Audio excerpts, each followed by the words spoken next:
I'd like to thank the Foundation for Sarcoidosis Research for organizing this. I know that small fiber neuropathy is something that affects quite a few patients with sarcoidosis, and we'll be talking about the disease itself a little bit today. I also know that people have been waiting quite a long time to hear about this clinical trial, and that several of you had participated in the trial. And so we're going to go through a little bit of the results of the trial. And again, thank you for any of you who did participate. Thank you for your participation and your involvement with it. The first thing is that this is a collaborative effort. It's a group effort, and really this is a industry-sponsored trial from a company called ARA-290, and there's a whole team at ARA-290 who are committed to the space and who are really very compassionate and care quite a bit about the patients, and with whom we've worked, and the other investigators in other countries have worked with closely to try to move the space forward.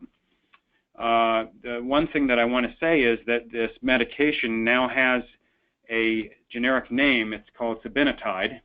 So what we knew before as ARA-290 now has an official name called Cibinetide. And when you look online or do Google searches or throughout the rest of this talk, I'll be referring to this drug as Cibinetide and not ARA-290. I put just a little snapshot of this paper that came out which describes the trial we'll be going through today. And there's a link at the bottom which would allow you to go into this open access journal and see all the details of the trial. But that just came out earlier this month, so this is all really hot off the press. That's a disclaimer about what we'll talk about at the end, but let's talk about small fiber neuropathy a little bit in general first. As you know, sarcoidosis causes a lot of symptoms. Not all of those are easily measurable with pulmonary function tests, breathing tests, blood work, x-ray, but patients with sarcoidosis quite often come in talking about fatigue, talking about pain, talking about dyspnea, which is shortness of breath. And this is a cartoon that Kate Lazar made a couple of years ago, which just goes through some of the things we think about when we think about symptoms. And you can see small fiber neuropathy is listed there as one of the potential causes. But I would also say that although pain is what we think of with small fiber neuropathy most of the time, there are very strong correlations with fatigue, and I suspect to some degree also with other symptoms like shortness of breath. And so addressing really the symptoms and the quality of life in the sarcoidosis population really requires us to think about all of these kinds of parameters, or at least to have them in our mind while we're going through things. I think of small fiber neuropathy really as two separate symptom sets, and I'll talk a little bit about what small fiber neuropathy is in a minute, but here are the sorts of symptoms that we really think about. There are ones that are affecting sensation and ones that are affecting the autonomic nervous system.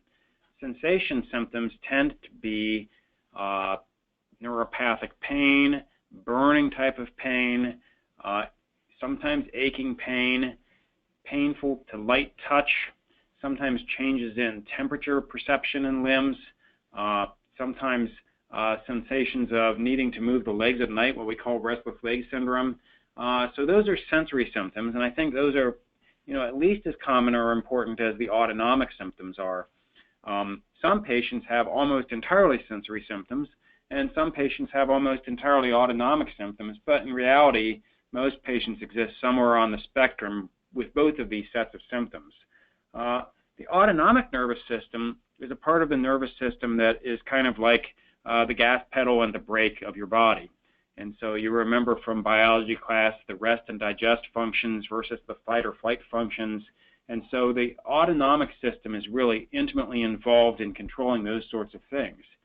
So sweating, bowel function, symptoms of dry eyes and dry mouth, those are sicca symptoms, heart flutteriness or palpitations.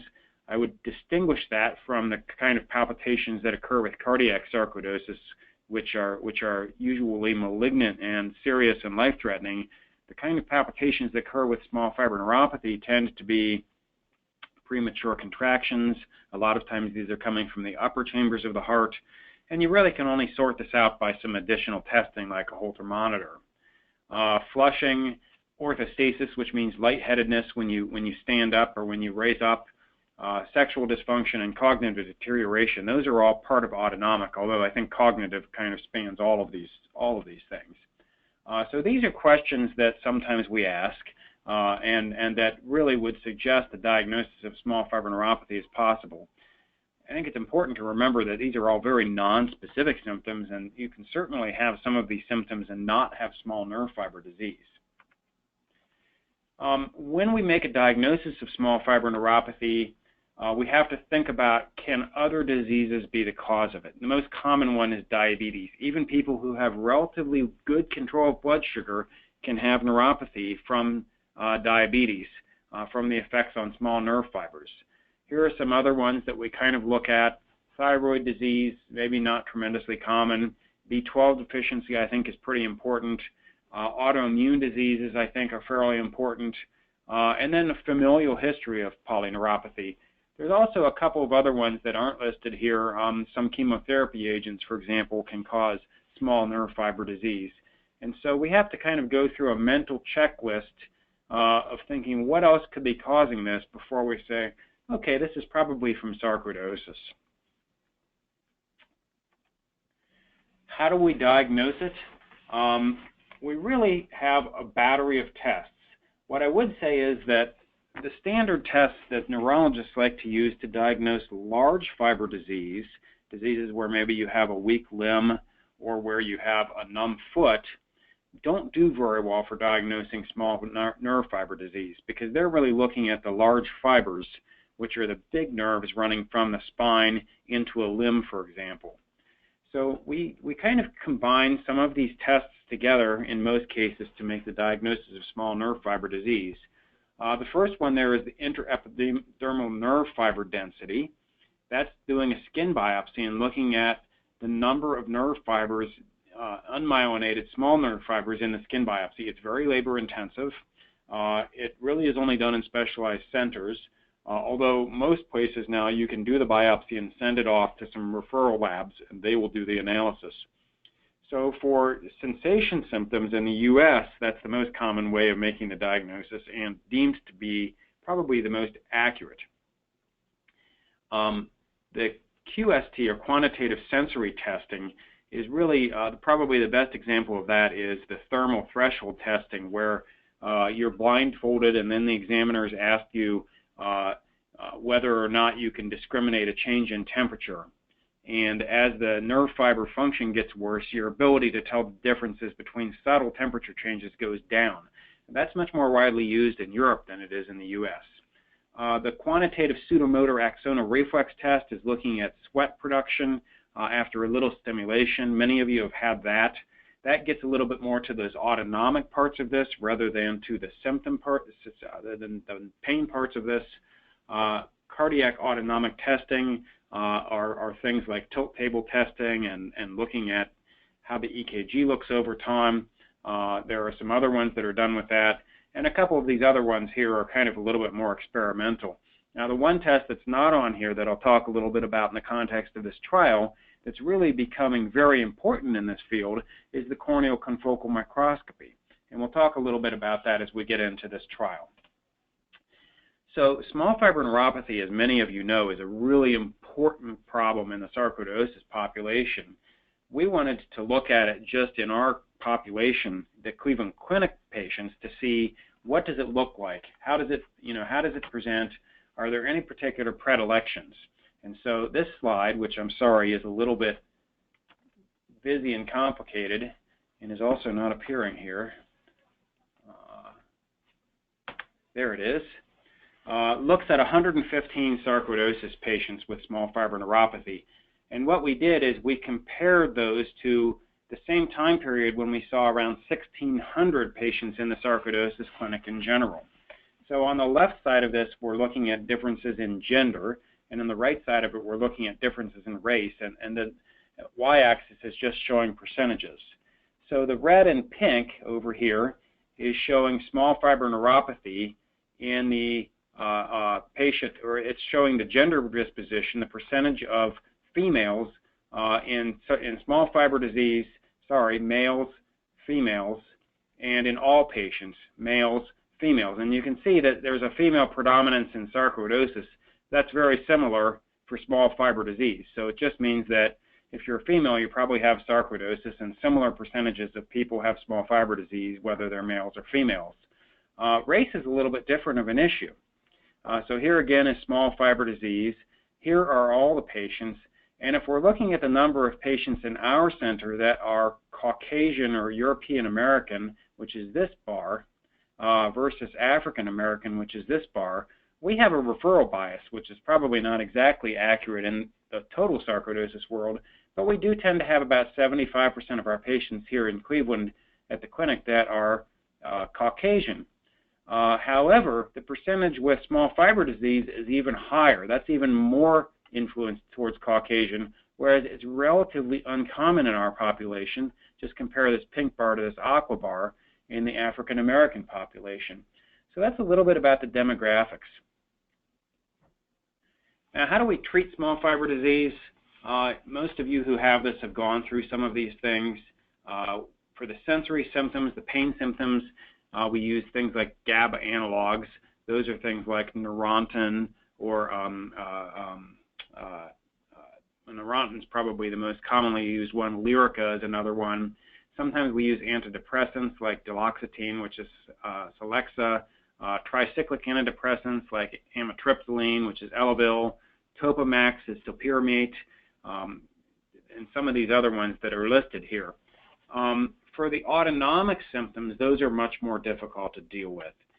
If there's a problem with orthostasis, compression stocking can be helpful. Fludrocortisone, which is actually a steroid that promotes salt retention, can be helpful. If there's a problem with palpitations, sometimes beta blockers like metoprolol, agents that are used for high blood pressure and fast heart rates, can be helpful. But suffice it to say, for those of you who have gone through this, that there's not a tremendously effective benefit for a lot of patients from these sorts of agents. We've tried over the years, of course, to treat things with steroids and with methotrexate and other conventional medications for sarcoidosis, and I can tell you that those by and large aren't very successful.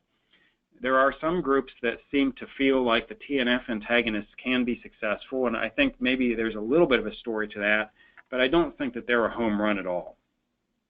So a few years ago, we actually started looking at using immune globulin for small fiber disease. And here's the protocol that we typically use, although many patients have had variations on this. We like to use a lot.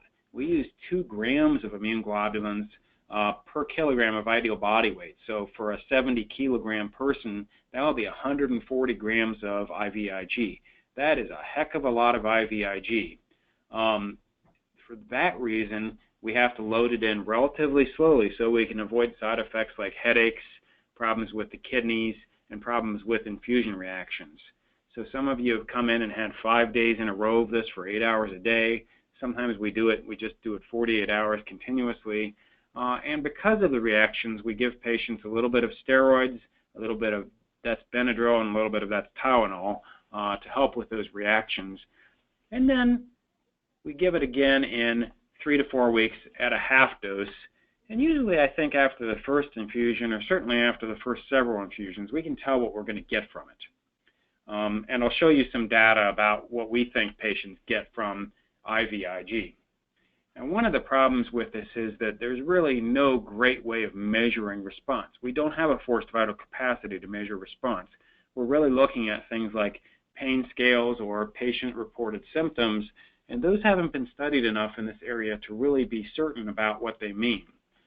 Here's a paper that came out recently that looks at idiopathic small fiber neuropathy, and I think that those are similar sorts of symptoms to what we see in the sarcoidosis, and I don't expect you to look at all these symptoms that are listed here on the x-axis.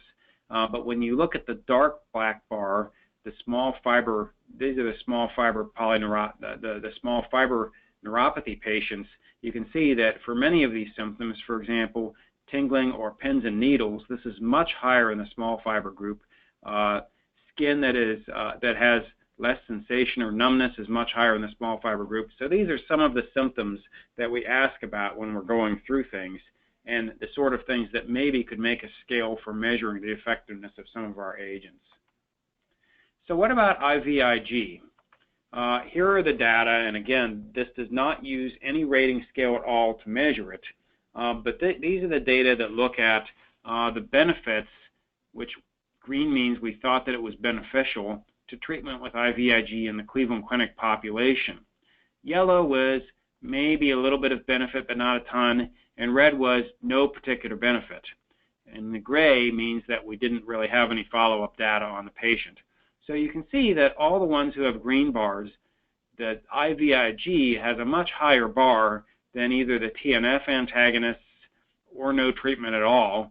And maybe combining them has a little bit of benefit, although I'm not sold on that personally. Patients who experienced no benefit were much more likely to be in this group who were not treated.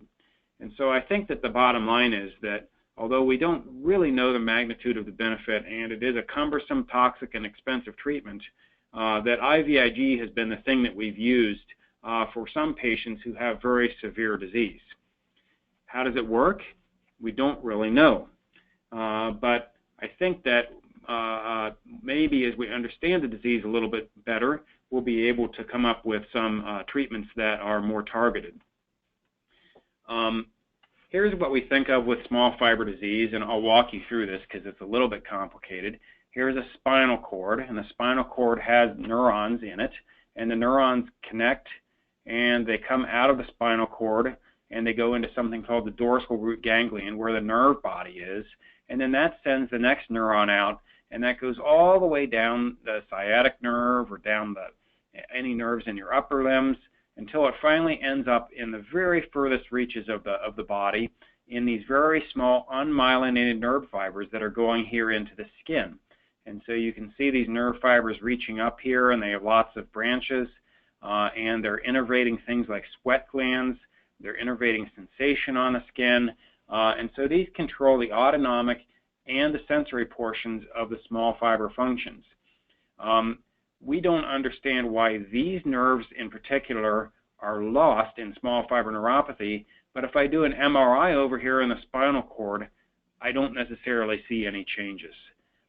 Is there something happening in the dorsal root ganglion? Maybe. Is there something happening here at the local level? Maybe. Is this an inflammatory thing?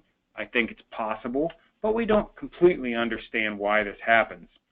I will say that if you compare patients who are controls to those with length-dependent, like diabetic small fiber neuropathy, and those with non-length-dependent small fiber neuropathy, like sarcoidosis patients, and you look at some of these proteins here, which are probably important for inflammation, that there's definitely inflammation in the length-dependent small fiber neuropathy, and about 50% of sarcoidosis patients will actually fall into this category.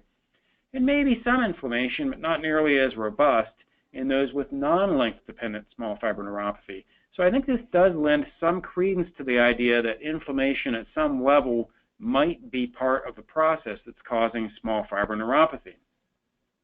This leads us into the story about Cibinetide. And the story starts off with this issue. If something happens to you, if you get a cut, if a bacteria goes into your right lung, if you get some sort of an injury where there could be infection, the body is very good at triggering cascades of inflammation that rev up and that try to control the disease. And it needs that so the bacteria don't overwhelm you, and so you can actually overcome it. But if you think about a drop falling in the water, what happens? There are ripples. And those ripples, they can peter out as they get further away from the inflammation. That certainly could happen. But also sometimes those ripples can get stronger, and you can end up with this. You can end up with a bigger and bigger problem, or a tidal wave even. And when that inflammation becomes overwhelming, it actually might be more harmful to the host than the initial insult was. And so what does the body use to control these ripples so that they don't spread out across the whole pond, or at least the ripples quiet down instead of becoming the tidal wave? And that's part of the work that goes into this Cibinetide story. And so the work was really to look at the innate repair system, which is a system that gets activated when there's some inflammatory stimulus. So if you just imagine that this area here is the surface of a cell, and you have part of a receptor sticking out of the cell and part of a receptor in the cell, and this is the common receptor here. when there's damage or stress, a different subunit of the receptor comes out of the inside of the cell and comes up and joins its partner, joins the beta-common receptor here on the surface of the cell, and it makes this dimer, this two-headed receptor. Now it's sticking out there, and if something comes in like this little U-shaped thing, this little ligand, when that gets to a high enough concentration, that sends a signal through this receptor that switches it on. And what does that do? That prevents cells from dying, that prevents cells from doing inflammation, and it turns on repair mechanisms. So the idea is that this mechanism gets expressed away from the damage area and prevents the spread of those ripples. How does that apply to neuropathy? Well, this innate repair receptor has lots of ways that it can affect neuropathy. So it is expressed and helps modulate inflammation in activated microglia, those cells in the spinal cord, in the dorsal root neurons that I showed you. And it does this through several different mechanisms, both decreasing pain and decreasing nerve injury. And so all of these things are potential ways that Cibinetide, which is a way of triggering that receptor and turning it on, can have benefits here on the inflammatory cascade. That sounds like a very good theory, but does it actually work in practice? Well, here are two clinical trials that were done. The one on the left is in sarcoidosis patients who have painful neuropathy. The one on the right is in diabetes patients with neuropathy. And these y-axes are just looking at how much pain the patients have using a score. And so the more the score drops, the less the pain. So starting off here at 0, patients treated with Cibinetide who had sarcoidosis, this was an earlier trial using Cibinetide, decreased their pain score by about 1.7, whereas those treated with placebo, it only decreased by about 1. You could say, well, why did the placebo group drop at all? You know, they probably should have just stayed right here at 0. But I think that gets back to when patients are in a study, they want to believe that they're better, they want to feel better, they're being seen a lot, and so this placebo effect, we'll see this in the DOSARA trial, is common to all of patients' trials where we're looking at pain scores. And the main thing is to say there is definitely a difference between this group and that group, and it's about 0.7, that should be down here, suggesting benefits for Cibinetide that aren't seen in the placebo group. And this is actually the same kind of magnitude of a benefit that you would expect with any of the medicines we use to control neuropathic pain. Same story here in the diabetes trial, maybe even a little bit bigger effect size. Those are small numbers of patients, but those do suggest benefits from use of Cibinetide. If you go into a little bit more basic mechanism and you look at an animal model, you can look at a model of spinal cord injury in rats, and this is looking at placebo, this is PBS, or Cibinetide treated, and we're looking at microglial injury by staining with this particular protein. And you can see that there's a lot more heavily concentrated green, suggesting more injury in the group that was treated with placebo than the group that was treated with Cibinetide after injury happened. What does that mean to the patients or the animals in this model? It means that if you look at how well those animals, after 2 weeks after the injury, tolerate any stimulation to their paw, that the placebo group has very sensitive paws. They can only take this many grams of stimulus to their paw before they withdraw it. The group treated with Cibinetide looks almost the same as they started. So that suggests that nerve injury in the spinal cord can be modulated using this particular agent. So now let's get to the DOSARA trial for the last few minutes of this. And we'll just go through that trial for a minute. For those of you who participated in it, this may look familiar, and those of you who didn't, it may be an introduction. So this was a phase 2B trial, which means that it's really a trial designed to both prove that there's benefit, but also to look at what the right dose is for a potential later trial. This was done in Cleveland and in Leiden in the Netherlands. It included 64 patients, and it involved treating with one of these 4 regimens: placebo subcutaneously, 1 milligram, 4 milligrams, or 8 milligrams for 28 days. And then the patients were followed thereafter for a period of time. another 12 weeks at least. So that was the trial, and this was randomized, meaning that the patients were put into it. They didn't know what they were getting. I didn't know what they were getting. The coordinators didn't know what they were getting. Only an investigational pharmacist could break the code and say, aha, this particular bottle goes to this particular number, so now we always had a fail-safe mechanism to know what the patient was getting. If you look at how the trial actually was conducted, this is called a Consort diagram. You'll find this in most clinical trials. 74 patients were screened, and some of them didn't meet the eligibility criteria. And a lot of patients would say, well, I want the drug. Why didn't I get to be in this trial? Why don't I get to meet the eligibility criteria? But you have to remember that a trial is primarily designed to answer a scientific question. And if we're not reasonably strict about including patients that are fairly homogeneous and that really truly have clear-cut small fiber disease and in whom we really feel that we can measure things, we'll just get noise and it'll be a waste of everybody's time and we'll never go forward. So we have inclusion and exclusion criteria, and unfortunately only a minority of patients did not meet inclusion criteria. So 64 patients were randomized, and you can see that it was 16 in each group.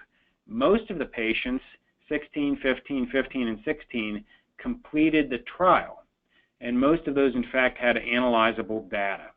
And so this trial actually, compared to many trials, had a very high rate of patient retention. Now, who were these patients? What did they look like? I thought there were a couple of interesting things to look at. Number one, look at how many medications these people were using for neuropathy before they came in. And this just underscores the seriousness of this issue. So more than 80% were using analgesics. About 2/3 of them were using antipsychotic medications, but also for control of neuropathy. Some of them were using anti-seizure medicines, and some of them were using anesthetic medicines. So you can see these patients in general were taking about two medications each, multiple pills a day, just for their neuropathy, and usually not achieving very good benefits.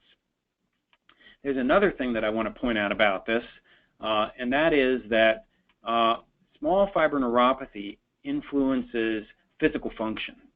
You wouldn't think that sensation has a very big influence on physical function, but it really does appear to. So here's a measure of neuropathy. It's the Neuropathic Pain Symptom Inventory Score, and as you get higher here, it's worse. These people here have worse neuropathic symptoms than these people here.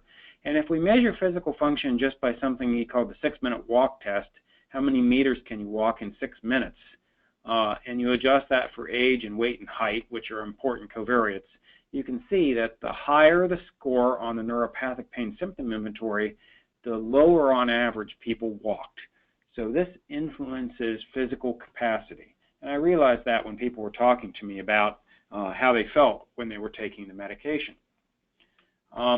So in the trial, what we really wanted to look at was what happens to small nerve fibers. Now, many people would not want to go through multiple skin biopsies, and in fact, I told you that that's a tough test to do. So we used corneal confocal microscopy. This is basically a microscope with a camera on it that looks at the back of the cornea and looks at these nerve fiber network. It looks like a spider web, I think, sort of, in the back of the cornea. And here's a healthy person. Here's a sarcoidosis person before treatment. You can see there's much less of this, and the branching is much less. I mean, look at this. You have a long road before there's any intersections. After treatment, there are improvements, and we can measure that and quantitate that using several different metrics. It didn't in 28 days get back to this, but this is some substantial improvement, and I'll show you the numbers. The other thing that we can look at is we can actually look at skin and look for regrowth of nerve fibers. So here's before treatment. Here's a stain that looks at nerve fiber growth, and you can see there's a few of these black lines. And then after treatment, you can see that there's a lot more of that. So that suggests that what you're seeing here in the eye is similar to what's seen in the skin. A problem with this is someone may say, well, look, you're measuring these nerve fibers. That's very nice. Good job. Does that really mean that you're treating the pain? Does that really mean that you're improving the symptoms? And that's something that the FDA will ask you all day long. and you have to have good evidence for how that works. Here's a cartoon that I think captures some of that, and this is talking about endpoints in sarcoidosis trials. This one's actually about IPF, a different disease, but I think it highlights the point that we would like, when you have a disease and you have something that's important to patients like symptoms, we would like a surrogate endpoint, meaning an endpoint that's not your symptoms, but it's something that we're measuring, to lay directly in the pathway between the disease and what you experience. So, for example, if we intervene here, we should be able to see benefits on the surrogate endpoint, even if we don't always have the ability to measure the clinically meaningful endpoint. And you can see that there are different ways here how that an intervention might not exactly fall into the causal pathway, or might not be the only mechanism of influencing the clinically meaningful endpoint. And heaven forbid that you're measuring something that affects a surrogate endpoint, but it doesn't have anything to do with the clinically meaningful endpoint, because then you might end up with a medication that is beneficial to something we measure, but not beneficial to how you feel, function, or survive. So that's something that I think is important that we are wrestling with in this particular area. And I do think corneal confocal microscopy is more and more appearing to be a very good surrogate endpoint. So let's talk about the results. Here's the primary endpoint. We looked at corneal nerve fiber area from those microscope images I showed you. And what we did is we looked at patients starting here at the baseline of 0. That's whatever their number was. We gave that 0. And we looked at the change from baseline by day 28. And you can see that in the two highest groups, the highest dosed groups, that there are important changes, increases in the density at day 28, but not in placebo, and actually not with the low dose, which was almost sort of predictable. By day 56, some of that goes back to the baseline. Now, I think that that may be having several explanations. One is that this is a very short period of treatment, and if you're going to have sustained durability of the effect, it may be that you need a longer period of treatment. I don't think that necessarily means that patients have to be treated forever with Cibinetide to get a durable benefit, but it looks like 28 days is probably not going to be enough to maintain a durable benefit. What about other sorts of things? What about looking at the skin? Here's the intraepidermal nerve fiber density, and here are the 4 groups in different colors. And you can see at day 28, actually all the groups improved by just a little bit, but there are no differences between them. Those are all the same. If we look at this GAP43 staining, however, which tells us who's growing new nerves in the skin, in the 4 milligram group, there are big benefits on GAP43 area versus the placebo group, which did not show such a benefit. And so it suggests that although we didn't really measure very well using our conventional technique, if we're looking at the rate of new fiber growth in the skin in the sarcoidosis patients, that Cibinetide had a substantially better effect than placebo. So that fits along with our idea of the eyes being a good way to measure what's going to happen in the skin. What about functional capacity? Here's the 6-minute walk test. The Cibinetide group showed improvements. The placebo group showed no change. And I realized this was going to be a big deal when one of the patients, who was one of the first people in the trial, told me, hey, I just went to the mall all afternoon, and I haven't done that for many, many years. I'm able to do much more than I was ever able to do. And I think this is one way of trying to reflect that. And in fact, if you compare the improvement in the corneal nerve fiber area in the eye compared to how much people can walk, there is a correlation where the more your eye nerve fiber density improves, the more you're able to walk further compared to your baseline. So again, this suggests that you're not just seeing improvements in things that we measure, but also in functional capacity, and that relates very directly to nerve fiber density. What about how patients feel? This is a little trickier, and again, it's because of that big placebo effect that occurs in these kinds of trials. Every single group had improvements, including the placebo, just like those other trials that I showed you before. However, for patients who had more severe numbers on pain scores at the beginning, if we take that group alone, which are the group that probably have the most to gain, right? They don't have a ceiling on how much their pain can improve, and you look at Cibinetide 4 milligrams versus placebo, you're seeing very similar effect sizes to what you saw before with those other two trials I showed you. So significant improvements in the mean pain severity score. So I think this is something that is very important because this is a patient-reported outcome, and it's what you guys wrestle with every day. One other thing that we always measure in these sorts of trials, and it's very important, is the issue of safety. So here's a comparison of safety across all the 4 groups. You can see them in these 4 columns, 1, 4, 8 milligrams, and placebo. And you can see that if you count up everything that happened, you tripped on a sidewalk and got a sprained ankle, that most patients have something happen to them if you're watching them closely. But if you start to talk about serious adverse effects, those numbers get much smaller.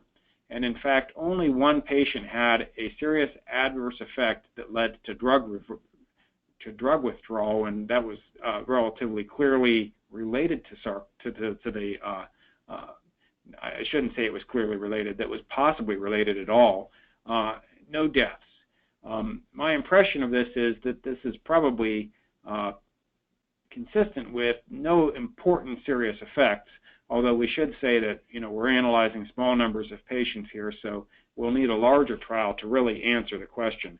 But I think the gestalt on this is that there's no clear-cut serious or even not very serious adverse effects that occur very frequently with the medication. So just to wrap up here on small fiber disease, as many of you know, this is under-recognized. The first step for the physicians is to recognize it and to start to address it. We talk about maximizing non-specific therapy. I like to use medications like Neurontin, and if those work, that's great. That's inexpensive and it's accessible. I also think that complementary and alternative medicines, things like yoga, Tai Chi, can be very, very important.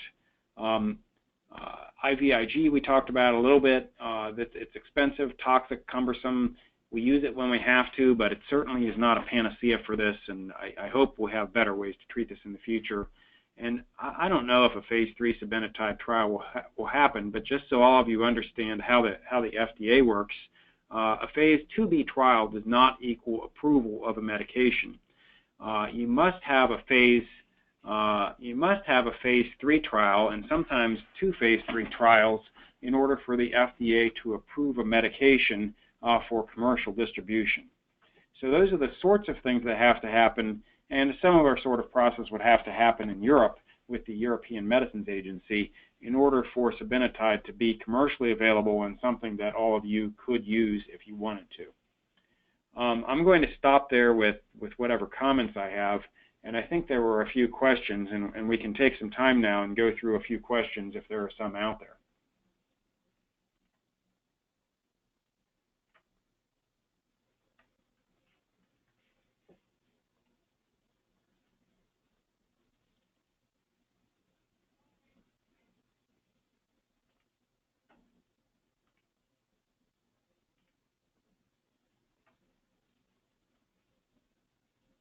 Kelly, are there any questions? Yeah, I've got the first question here. Thank you again for everyone for joining us and for your patience with any technical difficulties you encountered. The first question is, who is the ideal medical professional to connect all the dots associated with symptoms? She lists off he or she lists off their specialist there, but who's the best person to be the quarterback? That's a great question because so many of you guys fall through the cracks because everybody's playing hot potato. I think that the short answer is that whoever's going to roll up their sleeves and actually do it is the best one to be the quarterback. Sometimes that's the sarcoidologist, and I think that most of the docs in large sarcoidosis centers are comfortable with and familiar with dealing with this issue, and will kind of plow forward and try to sort it out. I do think having neurology input, and sometimes the neurologist is the one who will really own this thing, I think that's very valuable. I think sometimes neurologists tend to look at large fiber disease, and if it's not large fiber disease, then they move on. But certainly there are some neurologists who are very fluent with this stuff.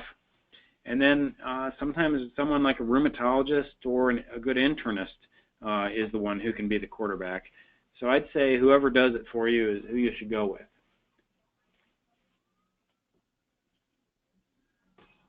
Next question comes from Irene. I have lived with sarcoidosis for 49 years and was diagnosed with both peripheral and small fiber neuropathy about 15 years ago. My symptoms have accelerated. I've just been diagnosed with axonal polyneuropathy. Is this a natural progression of neuropathy? So axonal polyneuropathy usually refers to some effect of granulomatous inflammation, so what we would call as neurosarcoidosis, assuming that there's not another cause of the polyneuropathy. And that's really a large fiber disease, which would be different than the small fiber thing that we're talking about. So I would make the distinction that when you have neurosarcoidosis that affects either nerve roots near the spinal cord, or affects the spinal cord itself, or even affects the large nerves as they go from the spinal cord out into the limbs, that's usually inflammation that's caused by granulomas, little clumps of cells from the immune system. And we usually address that by treating it with traditional sarcoidosis medicines like steroids and all the other medicines that we use. When you don't have those granulomatous problems and it's only localized to the small nerve fibers, that's when we think we're talking about small fiber neuropathy. Next question comes from Heidi. Can small fiber neuropathy cause tremors and muscle weakness? Those are not very typical symptoms of small fiber neuropathy. Muscle weakness could be from many, many different things, including if you're really quite debilitated from anything like small fiber neuropathy, maybe there would be disuse weakness. But muscle weakness and sarcoidosis could also be from sarcoidosis involving the muscles. It could be from nerve disease that's affecting the nerves going to the muscles. It could be from the effects of steroids, which can cause muscle weakness in and of themselves. It could be from other medicines. There are many causes of muscle weakness. Tremors can be part of muscle weakness too, although there are other causes of tremors as well, including brain issues.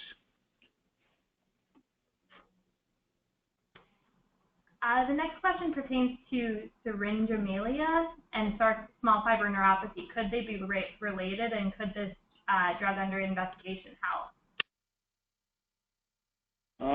Syringomyelia, really I would think of as a separate entity. I'm not really familiar with that being a manifestation of neurosarcoidosis either. So I'd have to defer to people who know more about Cibinetide than me about whether it would help, but I can't think of an obvious reason why it would. It doesn't really compute for me. How can you be sure that sarcoidosis is causing the nerve pain and it's not another source of the pain? Yeah, it's a great question, and the answer is the traditional way we've done it is to say we're going to look around for other causes of neuropathy, and if we don't find anything else, and if you have sarcoidosis, then we're going to say, okay, it must be from sarcoidosis.